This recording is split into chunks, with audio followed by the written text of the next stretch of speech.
Hey guys, it's Lucid Layla, and today I want to go over something that's totally overdue because it addresses a lot of people that are just starting with lucid dreaming.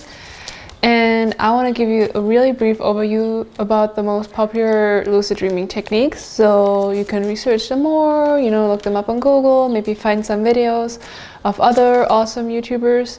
And also every week I'm going to release one technique video so you can learn more in depth about that specific induction method. So just as a heads up, you guys, there's so many weird terms around lucid dreaming in the internet, and don't feel threatened by it. It's really easy. It's just like weird acronyms that people use because the technique names are just too long, but they're really simple. So let me just go over them real quick in this video, and then we have a deep dive in separate videos for each technique. So wake bad to bed, or also short WBTB. It stands for a technique where you wake yourself up in the middle of the night after 6 hours of sleep, and then that's because that's when your deep sleep is finished. And then when you go back, you try to fall asleep consciously and use that sleep paralysis to enter into a lucid dream. Next, we have WILD, or WLID, which means wake-induced lucid dream. So basically, wake back to bed uses a wild approach, if you will, because you're getting into the lucid dream from the waking world. So when you fall asleep already, you kind of maintain your consciousness or your awareness and realize, oh wow, now is when my dream is forming, and then the situation kind of builds up and you never really lose your consciousness. So you already go into the lucid dream conscious. That's wild. Then we have DILD. So personally, I use DILD like probably 98%.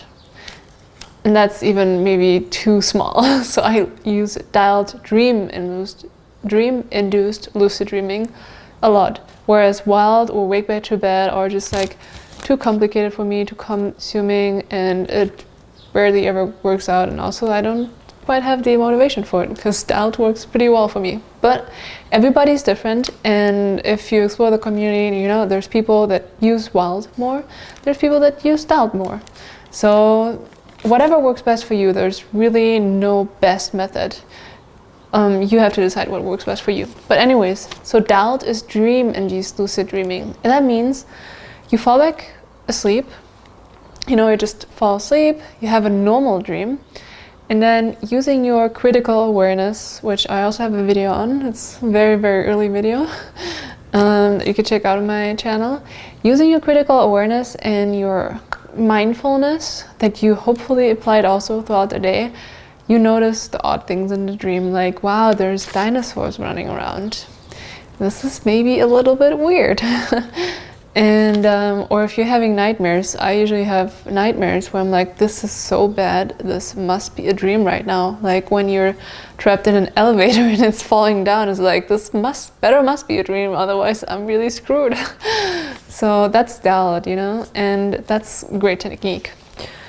Then we have MILD, and MILD stands for memetically induced lucid dreaming. So memeotics are basically helpers or techniques that remind us of our intentions. So how you would practice that technique would be going to bed and repeating a mantra over and over again. Tonight I'm gonna have a lucid dream. Tonight I'm gonna have a lucid dream. Tonight I'm gonna have a lucid dream.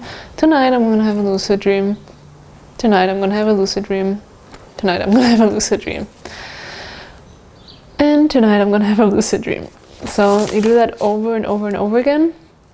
And you do that just as long as you fall into sleep, and then in the sleep you're gonna again keep talking, and then all of a sudden you're gonna be in a dream and you're gonna hear yourself say, wow, tonight I'm gonna have a lucid dream, and that triggers your lucidity. Then we have FILD. So FILD is a relatively new technique, and I'm not sure who invented it, but it's basically you're laying in bed, and when you have a sleep paralysis where your body is paralyzed, usually in that state where your body falls asleep, you have muscle twitches. And so if you know psychology, you can basically smile and make your brain think that you're happy. Same goes for felt. You simulate these finger twitches by just moving them like barely like this, which signals, and then you don't move and pretend to your brain that you're asleep. And your body will fall asleep into that dream really, really quick while your mind is still awake. So that way you can kind of cheat on your body, making it believe that it's asleep. That's felt. Then you have SSILD. Don't ask me why it's called SSILD, because it should really just be called SILD, but everybody calls it that, so I'm just gonna stick with it. And that's sense-induced lucid dreaming. And that's basically when you're doing a kind of meditation where you lay in bed before you fall asleep and you're going over all your senses. So, what kind of visuals do I see? Maybe I see blue light, red light. What kind of smell do I smell? And you cycle it over and over and over again. What do I touch? Like, how does my bed feel, you know, on my fingertips? What else do we have? We have ears, you know, what do I hear in the distance? And that kind of keeps your awareness engaged and keeps you mindful. And while doing that, you're really with yourself, and you're gonna start noticing how, you know, your fantasy is triggered and the dream scenario kind of starts to build up. And hopefully it will be a kind of wake-induced lucid dreaming technique where, you know, you remember that you wanted to have a lucid dream and you're aware, and bing, you have a lucid dream.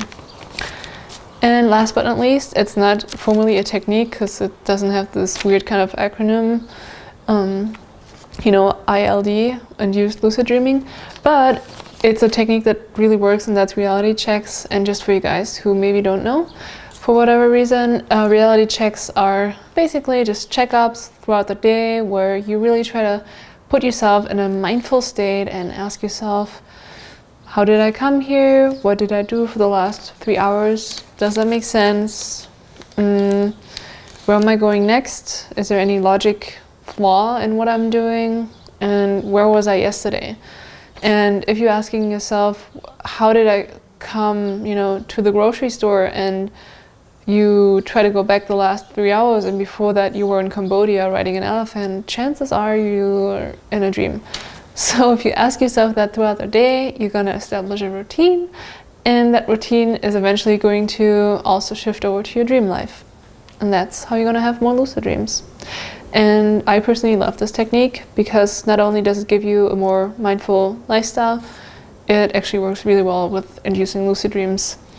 And those would be dream-induced lucid dreams, because once it happens, then you realize that they are actually, you know, dreams. So that was a big download on all the techniques. And if that was confusing, guys, I apologize. And I totally understand, because I do kind of tend to ramble. If you want a deep dive, check out my single videos about each technique, where I'm just going to talk how to induce the lucid dream with that technique a little bit further. And until then, see you next time, stay lucid, and see you next week. Don't forget to subscribe and leave me a comment letting me know how I can improve my videos. Maybe if you have a cool question that you want to have answered on the channel, you know, submit it. I do answer all the comments, and I read all the comments. And yeah, give it a thumbs up if you like this video. Bye.